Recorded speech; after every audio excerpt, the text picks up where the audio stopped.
Assalamualaikum dan hai, welcome back to Niza-san. Hai guys, apa kabar semua hari ini? Sehat? Niza harap kalian semua sehat saja. Terima kasih yang sudi tengok video ni. Hari ini guys, Niza akan buat satu video reaction mengenai seharusnya Malaysia malu sama Indonesia, sekolah vernacular merugikan bangsa. Jadi guys, video ini adalah daripada channel Afi Fact, Fakta Afi, yang Niza rasa tajuk ni agak menarik dan sama-sama kita lihat apakah isi video ini dan apakah kalian setuju dengan apa yang ada di dalam video ni. Sama-sama kita lihat guys, jom. Okay guys, jadi inilah dia video tersebut. Terima kasih kerana menonton. Pastikan anda tekan butang like, subscribe dan loceng di bawah untuk dapatkan update video-video terkini dari Dino Zain. Okay, Dino Zain. Menurut perlembagaan, sepatutnya negara kita ini hanya ada satu aliran sekolah saja. Saya gunakan istilah saya lagi, sepatutnya kita hapuskan sekolah jenis kebangsaan. Saya gunakan istilah jenis hapuskan, keras istilah itu Tan Sri ya. Hapuskan oleh kerana perlembagaan tidak mengiktiraf sekolah jenis kebangsaan, oleh kerana adanya sekolah kebangsaan, ada sekolah jenis kebangsaan, adanya sekolah Cina, India swasta, dia memecah belahkan rakyat. Salam sejahtera. Di Malaysia, terdapat aliran sekolah yang dipisahkan mengikut bangsa, iaitu sekolah kebangsaan untuk etnik Bumiputera atau Pribumi, sementara sekolah jenis atau sekolah vernacular untuk bangsa Cina dan India. Pengasingan atau pemisahan sekolah ini telah dilakukan sejak sebelum kemerdekaan dan berdasarkan Perlembagaan Malaysia selepas 10 tahun kemerdekaan, sekolah vernacular atau dikenal sebagai sekolah jenis Cina dan India seharusnya dimansuhkan atau dihapuskan. Tetapi setelah 60 tahun Malaysia merdeka, hingga hari ini sekolah vernacular jenis Cina dan India masih wujud di negara ini. Yang pasti, kesan dari mengenepikan Perlembagaan Malaysia selama penubuhan sekolah vernacular di Malaysia tidak ada pencapaian yang boleh dibanggakan Malaysia. Kerana hasilnya hari ini, sekolah vernacular membentuk pelajar menjadi perkauman setelah dewasa. Pelajar di sekolah vernacular diajarkan dan dibentuk dengan identiti bangsa sendiri hingga tidak terlihat seperti bangsa yang benar-benar Malaysia kerana tidak mempunyai semangat kenegaraan, dengan sebahagian besar mereka tidak fasih berbahasa Malaysia, malah lemah dalam penguasaan bahasa kebangsaan itu, sekaligus tidak memenuhi artikel 152 Perlembagaan yang memperuntukkan bahasa Malaysia sebagai bahasa kebangsaan. Okay guys, bercakap pasal ni, Niza pun sebenarnya waktu sekolah rendah pun agak pelik juga. Kenapa kawan-kawan Niza yang lain tu, mereka lebih suka menghantar anak mereka pergi ke sekolah jenis kebangsaan Cina, sebab mereka inginkan anak mereka fasih untuk bercakap bahasa Cina. Tapi pun memang ada banyak sekali sekolah jenis kebangsaan di Malaysia. Niza tidak ingin membuat satu kenyataan yang melukai mana-mana kaum di Malaysia juga. Tapi bagi Niza pun, sebenarnya Niza tertanya-tanya juga kenapa ada banyak jenis sekolah di Malaysia. Tapi waktu tu kecil lagi Niza tidak faham, dan sekarang Niza sudah pergi ke tempat kerja, lepas tu jumpa dengan bangsa lain, bergaul. Jadi ada sesetengah mereka yang rakyat Malaysia juga, bangsa lain, tapi mereka kurang fasih untuk berbahasa Malaysia.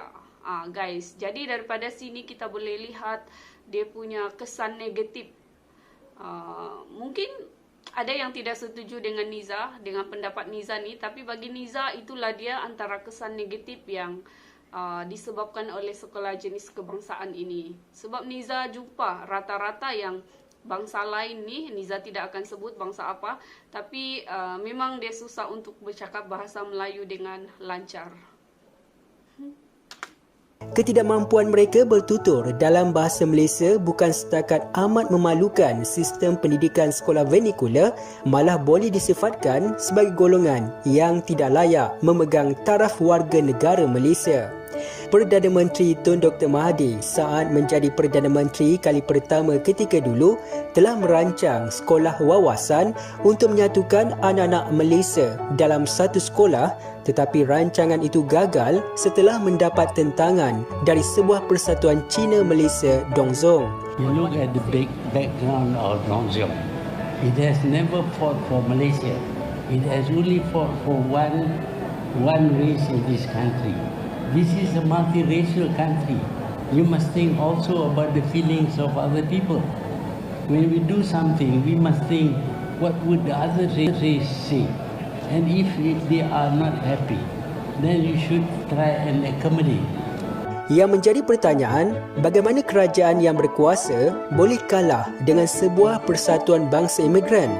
Malah lebih melucukan, kerajaan Malaysia melalui Kementerian Pendidikan telah mengadakan pertemuan dengan Dongzong untuk membincangkan garis panduan sekolah wawasan, tetapi berakhir dengan kegagalan.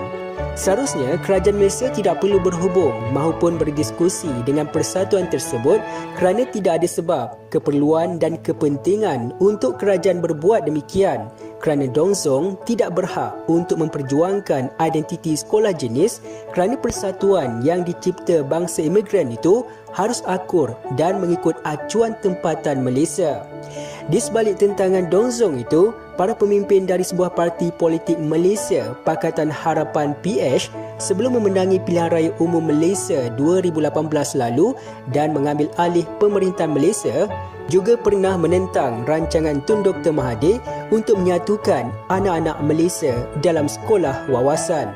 Malah Timbalan Menteri Pendidikan Teo Nii Ching membela sekolah vernacular hingga beliau mengenepikan Perlembagaan Malaysia bahawa sekolah vernacular jenis Cina dan India dimansuhkan selepas 10 tahun kemerdekaan. Kerajaan Pakatan Harapan tidak berhasrat untuk memansuhkan sekolah-sekolah yang berpelbagaian adiran kerana kita rasa bahawa kepelbagaian ini adalah satu kekayaan dan juga satu keistimewaan kekuatan kepada negara Malaysia.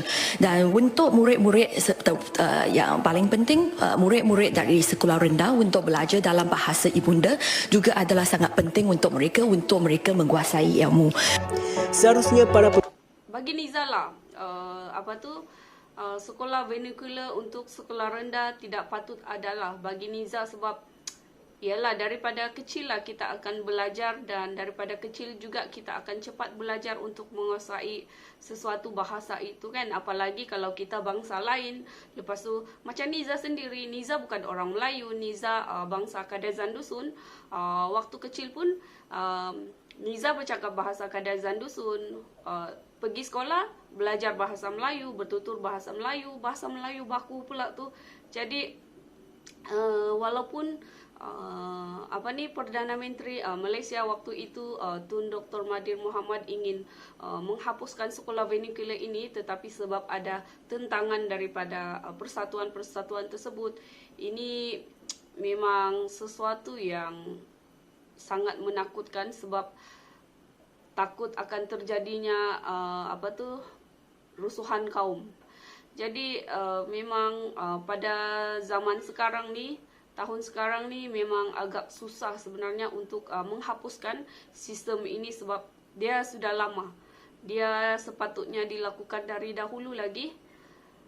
Jadi pemimpin Malaysia membuka mata bahawa tidak ada satu pun negara di dunia yang mempunyai bangsa imigran memberi tempat kepada sekolah vernacular. Negara tetangga seperti Thailand dan Indonesia tidak membenarkan sekolah vernacular untuk beroperasi. Seharusnya Malaysia berasa malu kerana Indonesia dan Thailand tidak pernah memberi peluang kepada bangsa imigran untuk menjadikan bahasa ibunda sebagai bahasa untuk pembelajaran, apalagi sebagai bahasa pengantar di sekolah. Malah dua negara tetangga itu menguatkuasakan sistem pendidikan berdasarkan kesesuaian dan acuan tempatan. Ketegasan pemerintah Indonesia itu hasilnya hari ini negara tetangga itu berjaya membentuk identiti warga Cina dan India di negara itu menjadi bangsa yang benar-benar Indonesia dengan sifat-sifat kebangsaan iaitu bangsa Indonesia yang bertapak kukuh dalam diri. Kaum imigran di Indonesia lebih bangga menggunakan bahasa Indonesia sebagai bahasa seharian, malah berbangga dengan diri mereka menggunakan nama bercirikan identiti dan aspek tempatan. Dana negara, dana negeri yang dibelanjakan untuk sekolah jenis kebangsaan Cina dan India ini tidak ada peruntukan dalam perlembagaan. Wahai peguam, lihat perkara 12 ada menyatakan, this shall not prejudice the right of the federal government or the state government to establish or help in establishing Islamic schools and incur such expenditure as may be necessary. Bagi sekolah agama Islam, perlembagaan menyatakan boleh digunakan dana negara dan dana negeri untuk menubuhkan sekolah itu atau membantu sesiapa saja nak menubuhkan sekolah agama dan menggunakan dana negara dan dana negeri sebanyak mana yang diperlukan. Jika dari sejak merdeka, orang Melayu dan bangsa Cina serta India sepakat berjuang sebumbung di bawah satu gagasan politik, maka tidak ada sebab untuk semua anak Malaysia juga diperjuangkan agar disatukan sebumbung di bawah satu sekolah yang sama. Saya Dino Zain, jumpa lagi.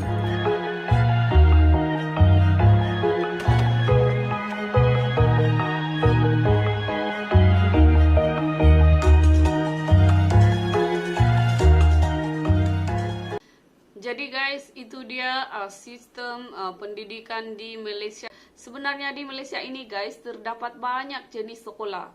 Pertama, sekolah jenis kebangsaan, yang mana semua warga ataupun semua bangsa, semua agama boleh masuk di dalam ni untuk sekolah.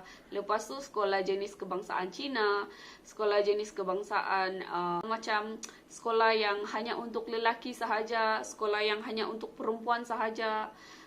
Lepas tu ada lagi sekolah agama dan ada banyak jenis sekolah di Malaysia guys. Niza tidak pernah pergi sekolah jenis kebangsaan Cina ataupun Tamil ataupun agama ataupun sekolah jenis yang ikut jantina. Niza tidak pernah pergi sekolah tersebut. Jadi Niza tidak tahu macam mana dia punya keadaan dan situasi di sekolah tersebut. Tapi bagi Niza, apa yang Niza tahu, selepas berjumpa dengan yang rakyat Malaysia lain, yang bangsa lain di tempat kerja, Niza perhatikan mereka kurang lancar untuk berbahasa Melayu. Dan ada sesetengah lagi itu dia tidak faham langsung bahasa Melayu. Dia cuma mampu bercakap bahasa ibunda dia. Jadi Niza macam, dekat sekolah dia tak belajar bahasa Melayu ke ataupun sekolah jenis apa dia pergi sekolah. Tapi Niza tidak mau bilang yang dia macam-macam lah. Tapi itulah, memang Niza respect dengan sekolah yang berada di Indonesia ataupun Thailand ni, sebab ialah mereka menubuhkan sekolah yang betul-betul mengumpulkan dan mendidik warga Indonesia, warga negara tersebut menjadi sebuah jati diri yang betul-betul negara Indonesia ataupun Thailand contohnya. Jadi guys, itu dia. Niza rasa Niza banyak sekali cakap dalam video ni. Pasti ada yang tidak setuju dengan Niza dan ada yang setuju. Apapun Niza terima guys. Jadi komen di bawah guys, apakah pendapat kalian mengenai sistem pendidikan ini? Adakah ianya akan merugikan masa hadapan negara Malaysia? Jadi macam mana? Okey, itu sahaja daripada Niza. Jumpa lagi. Bye.